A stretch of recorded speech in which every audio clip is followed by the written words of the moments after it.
Muy buenos días, muy buenas tardes, muy buenas noches a todo el Ecuador y el mundo entero, a nuestras amigas cibernautas. Estamos en CGN Noticias, Radio Televisión Online, conectados con algunos canales de televisión online. Desde Nueva York, Coral Noticias, Postdata aquí en Guayaquil, Gloria Visión y una serie de canales de televisión que están transmitiendo nuestra programación. Estamos en Frente a Frente, un diálogo con la ciudadanía, programa grabado por el canal de televisión de la Unión Nacional de Periodistas Núcleo del Guaya. El día de hoy contamos con la presencia de la compañera Patricia Sánchez, con quien vamos a tocar el tema de actualidad. ¿Cómo ve usted el paro de la CONAIE y el referéndum que ha fijado el señor Noboa, ¿no? Pero lo que más se gasta es plata, pero beneficios para este país no lo hay.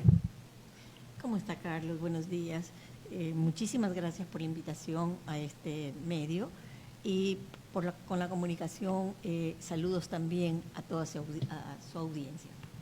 ¿Cómo ve usted el problema de la CONAIE? Porque, por un lado, ya le están hasta pidiendo la prisión para el compañero de la Confederación Nacional de Indígenas, porque dice que son terroristas.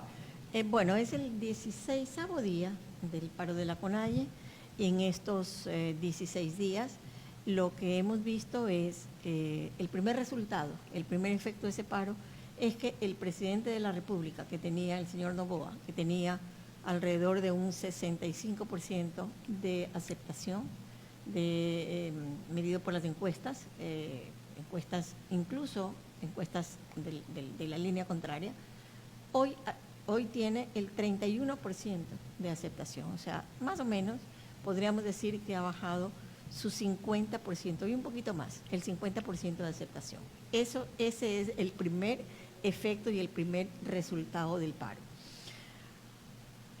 ¿Cuáles son las pretensiones del paro? ¿Por qué la CONAIE convoca el paro? Fundamentalmente por la subida de precio del diésel. Nosotros aquí no vamos a caer en el mismo relato, no vamos a repetir el relato famoso del subsidio, que eso es una falsedad que ha sido probada ya por todos los sindicatos vinculados con Petroecuador. Han desmentido el diésel y ninguno de los combustibles tiene subsidio. El precio de producción, tanto de la gasolina como del diésel, es de $1.27, el precio de producción del galón, y el venderlo a 2,58, tengo entendido que se está vendiendo ahora, o sea, casi $1 subió el precio, escondido bajo un subsidio, esta subida de precio escondida bajo un subsidio, lo que hace es poner a precios de mercado un combustible que es de uso generalizado y sobre todo para la transportación de todo tipo, transportación de carga, transportación de personas, público, de todo tipo, ¿no? Y es en ese sector. Y el sector industrial, que sigue con subsidio, entre comillas, y el sector comercial. Entonces, el diésel es de uso masivo, de uso generalizado por toda la sociedad ecuatoriana y evidentemente el subir $1 por galón, que es bastante significativo. Decimos que antes el precio era 1.55, 58. El haber subido $1 más o menos por galón es un duro golpe a la economía ecuatoriana y fundamentalmente a los sectores populares, que son los que se mueven en transporte público, que son los que, y a la economía en general, porque todo producto se transporta, ¿no?, en el transporte de toda la mercadería, mercaderías que llegan desde fuera, mercaderías que son producidas aquí, utilizan el transporte a base de diésel. Así es que esto no es que no suben los precios, no hay afectación, como el régimen nos está diciendo, los voceros, la ministra de Gobierno, la oigo permanentemente decir que no hay ninguna subida, que no hay afectación y que se está controlando cualquier tipo de especulación en los mercados. No, el diésel, los productos subieron al día siguiente que subió el diésel, subieron y no han bajado. Se quedaron así caros. Cada vez que yo voy al mercado, constato eso, les pregunto a los comerciantes, ¿han subido los precios? No, no han subido. Ya subieron el primer día y se han mantenido. ¿No? Esa es la respuesta de los comerciantes. Y sí, eso es el gran golpe, el gran paquetazo que nos dio a todo el pueblo ecuatoriano Noboa, pese a que de una u otra forma su caja fiscal estaba siendo equilibrada con, primero, la subida del IVA, que esos 3 puntos del IVA, que significan alrededor de 1.500 millones, 2.000 millones de dólares anuales, y que se nos dijo que estaban dirigidos al combatir la delincuencia. A combatir la delincuencia, a combatir el crimen organizado, ni un solo dólar de esos ha ido con esos fines. La única razón de la subida del IVA, del IVA es seguir con el mandato y seguir con la receta del Fondo Monetario Internacional, que quiere a todas luces bajar el déficit fiscal, manejar las cifras macroeconómicas de la economía con la finalidad de sostener su política de endeudamiento eterno del Ecuador, porque ese es el negocio del banco, ¿no? del Banco Mundial. El negocio es ese, prestar plata y ganar onerosos intereses con esos préstamos. ¿A cambio de qué? A cambio de que la población ecuatoriana cada día vaya perdiendo cualquiera de los beneficios que el Estado le debe entregar a través de la salud, a través de la educación, a través de una economía sana.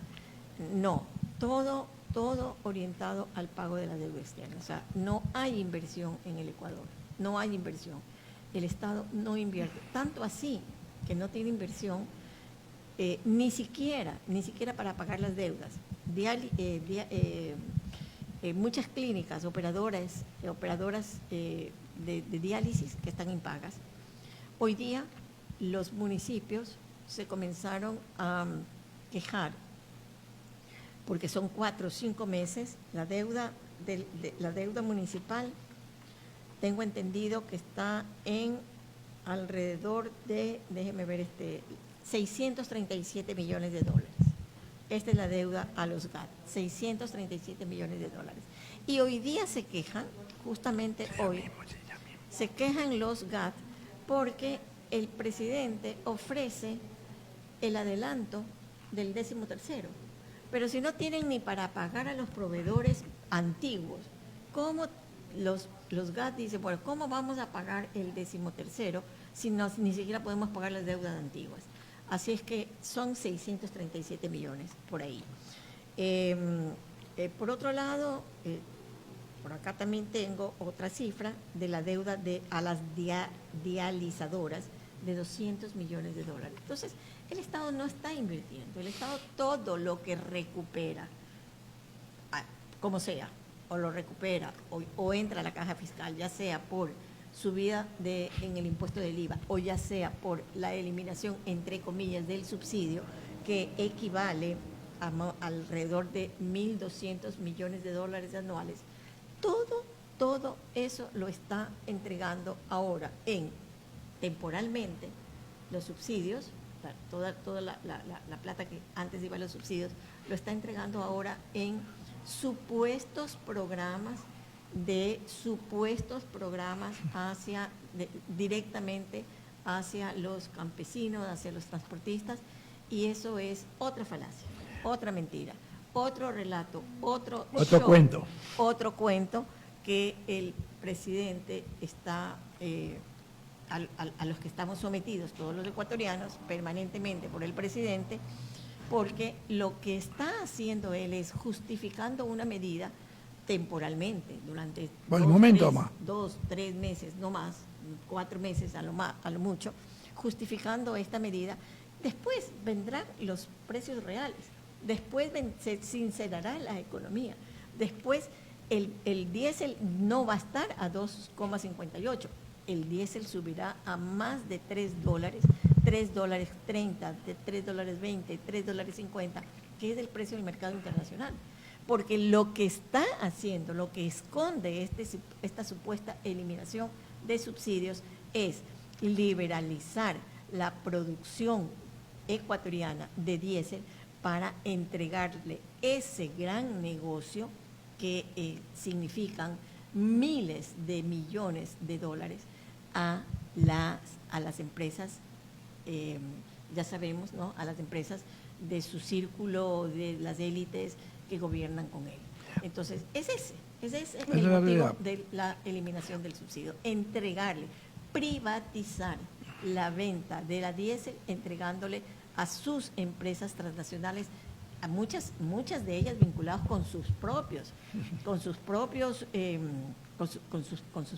negocios, claro, empresariales, familiares, ¿no?, y otras a las élites a las que él representa. Ahora nosotros estamos dándonos cuenta que el Ecuador está por los suelos, todo el mundo lo sabe. A nivel internacional hemos visto informativos a nivel internacional que dicen que el Ecuador está viviendo una dictadura. Vemos que la familia ya le han bajado toda la deuda que tenía Noboa, ya no la tiene. Él, aprovechando ser presidente de la República, por un plumazo, como sea, como mago, desapareció la deuda que tenía Noboa. Y entonces todo eso la gente se da cuenta, no al final aquí en Ecuador, pero a nivel internacional.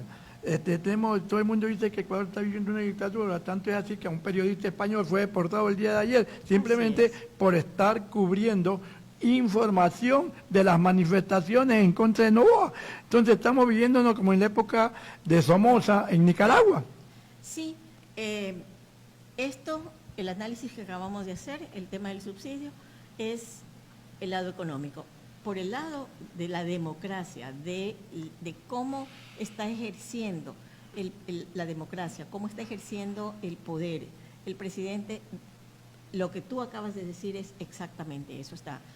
Desgraciadamente, Noboa ha asumido un rol dictatorial, autoritario, en muchas de las manifestaciones, directamente no de él, pero sí de todo el grupo que lo gobierna y de la bancada oficialista que está del ADN, se ven incluso manifestaciones de tipo fascista, ¿no? Y eso es terriblemente peligroso para una sociedad pobre, para una sociedad débil, para una democracia muy, muy débil, para una democracia como las nuestras, que no tienen instituciones fuertes, que no tienen instituciones sólidas. Tal es así que el único reducto institucional que está levemente controlando el autoritarismo, el abuso de poder y las posiciones antidemocráticas que está teniendo Noboa en el ejercicio del poder y en su gobierno, es la Corte Constitucional. Así es la única que no ha cooptado. O sea, desgraciadamente, esta forma autoritaria de gobierno ha cooptado todo el poder en la Asamblea, el primer poder, el poder electoral, en el CNE, y no ahora. Lo viene cooptando desde que se posesionó él como presidente en el 2023. Así es. Ha cooptado el sector judicial. Acaba de cooptar la semana pasada el Consejo de Participación Ciudadana y Control Social, que es un cuarto poder. Ha cooptado todo. El único espacio, la única institución que no ha podido cooptarla al 100%, porque también ha tenido sus actuaciones que han favorecido a los intereses directamente de Noboa, es la Corte Constitucional, y la que en este momento está en la mira del presidente para eliminarla. Y ese es el objetivo de la constituyente, no solamente ese. Además, hay otros intereses económicos, hay otros intereses políticos y sociales por los que quiere por los que se convoca la constituyente y por los que quiere cambiar la Constitución. Pero regresemos a la pregunta inicial, que me parece interesante que hagamos todo pero regresemos a la pregunta inicial suya. el paro de la CONAIE. El paro de la CONAIE, lo que ha puesto en escena en este momento son todas estas contradicciones, son todos estos abusos. Es lo que todos los ecuatorianos veníamos sintiendo.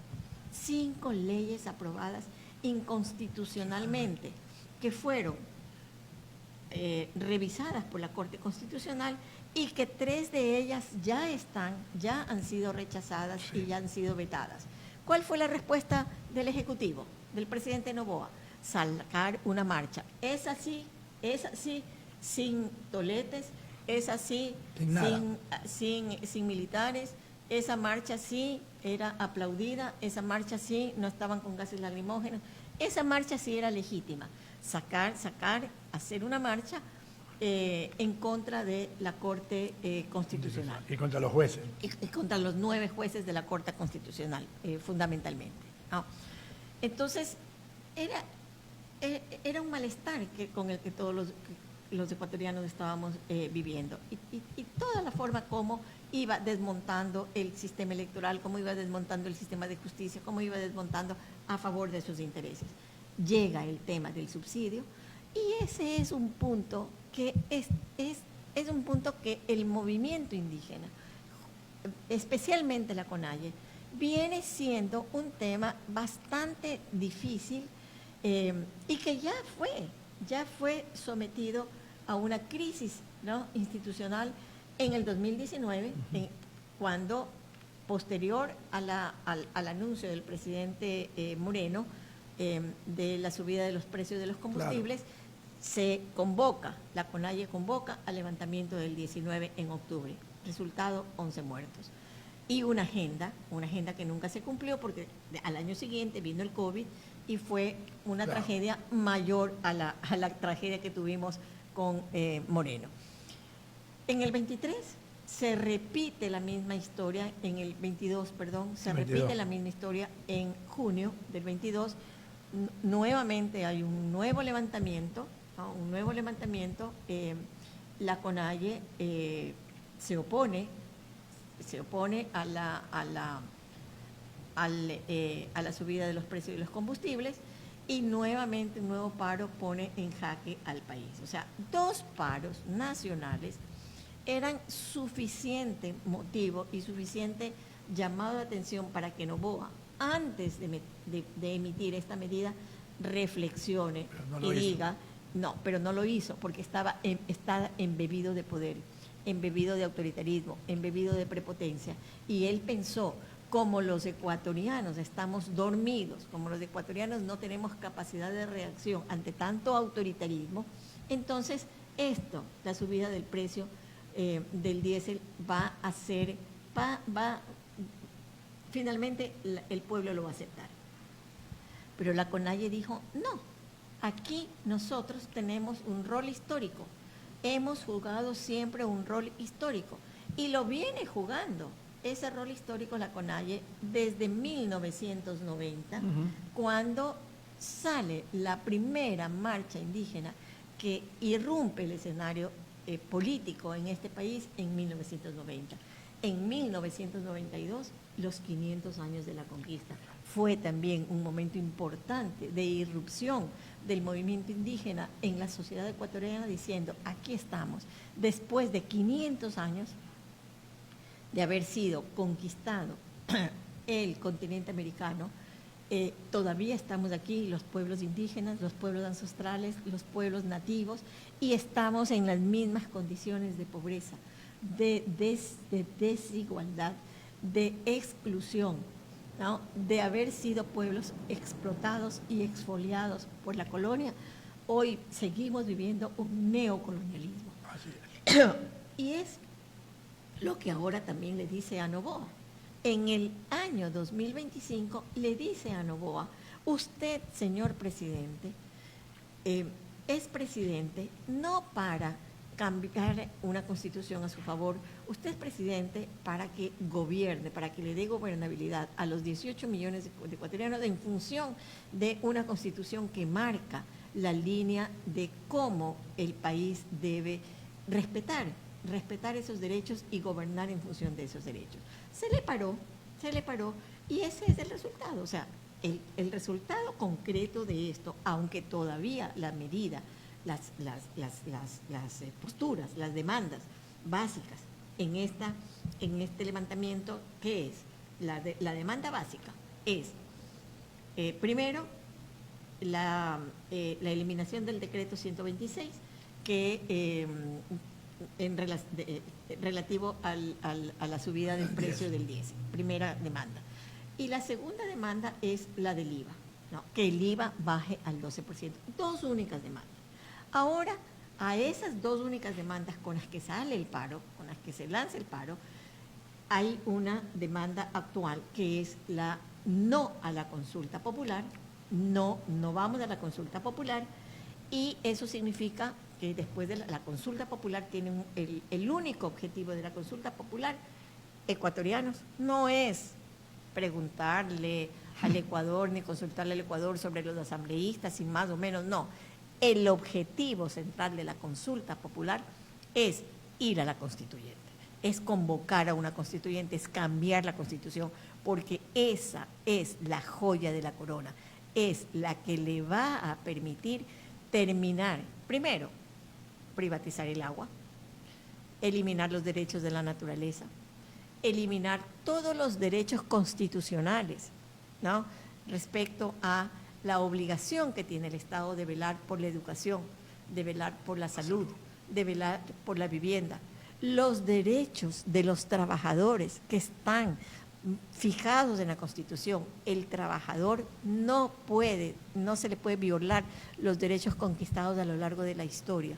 Eso está escrito en la Constitución y no se pueden violar. ¿Qué es lo que quiere hacer? Evidentemente, lo que quiere hacer, además, hay un pueblo indígena que durante años ha luchado porque sean reconocidos sus derechos y esos derechos están contemplados en la Constitución. La plurinacionalidad, la interculturalidad, son derechos de los pueblos y nacionalidades indígenas. ¿Qué quiere Noboa? Eliminarlos. O sea, hay un movimiento indígena que en el 19 se levantó y le puso en jaque a un gobierno, en el 2022 pasó y que ahora está pasando lo mismo. Entonces, él simple y llanamente lo que quiere es eliminar. Es más, no es lo que quiere, es lo que lo dijo. Lo dijo hace 2 o 3 días, nosotros vamos a expulsarlos a estos pueblos de nuestro territorio. O sea, lo dijo, no nos estamos inventando. Así es que eso son los resultados concretos, los resultados objetivos. En este momento, la popularidad y el poder, ese poder hegemónico, ese poder que se reflejaba en una bayoneta, en un militar atacándole a un pequeño hombre de la tercera edad, a jóvenes, que se expresa con un tolete, asesinando incluso a comuneros. O sea, ese poder está en cuestión. Ese poder ha quedado en entredicho. El presidente Noboa no es aquel que pretendía ser el que termine con los pocos los derechos que aún están, aunque sea escritos en la Constitución, ¿no? Y él erigiéndose como el hombre fuerte, no lo es. Ha quedado en entredicho. Los indios, como les dicen, entre comillas, los indios, la indiada, como he revisado algunas, o sea, el profundo racismo de esta sociedad se expresa en las redes sociales, en los medios de comunicación, y ahí está el cómo esta sociedad ve a la CONAIE, cómo esta sociedad ve al movimiento indígena, qué es lo que representa para los grupos de poder esto, y lo que representa para los grupos de poder es exactamente un pare a ese poder. Noboa no le aguantó ni a su esposa que lo haya dejado, ¿no? O sea, perdón que me meta en un tema que no lo veo como personal, ¿no? no quiero que sea tomado en cuenta como un tema personal, pero el tema es que Noboa no permite que nadie le cuestione su poder. Que no nadie tiene le cuestione asesores, no tiene asesores. Que nadie no tiene asesores, no tiene ministros, no tiene nada. Que nadie cuestione la forma autoritaria del ejercicio de poder. Y resulta que la indiada, entre comillas, le ha dicho, pare, señor presidente. Tanto así, ayer vi lo cuento esto porque es tan cotidiano, ¿no? Y es tan real, y es tan del mundo real. Ayer en el centro, me paro a ver la discusión que había entre dos personas en la calle, entre dos personas de la calle. La una diciendo, los indios son los únicos que se le han parado a el presidente abusivo. Y otra señora, no, es que hay que dejarle un poquito de tiempo. No, señora, ya se le ha dado demasiado tiempo. Y mientras más tiempo se le da, él más nos va dejando en soletas. Más tiempo tiene él para irse llevando todo lo poco que queda en este estado. Así es que esa imagen es lo que está reflejado en ese 31% de aceptación, ¿no? Que bajó desde el 65% hasta el 31%, que es lo que tiene ahora. Y que lo tiene sumamente preocupado, claro, ¿no? Que lo tiene sin dormir, que lo tiene regalando cerdos aumento de sueldo del 10º para el 14. En Quinindé. 14 de noviembre. Regalando pescados en Otavalo. Está desesperado. Adelantando el pago del 13º en noviembre, adelantando las navidades, como dicen, ¿no?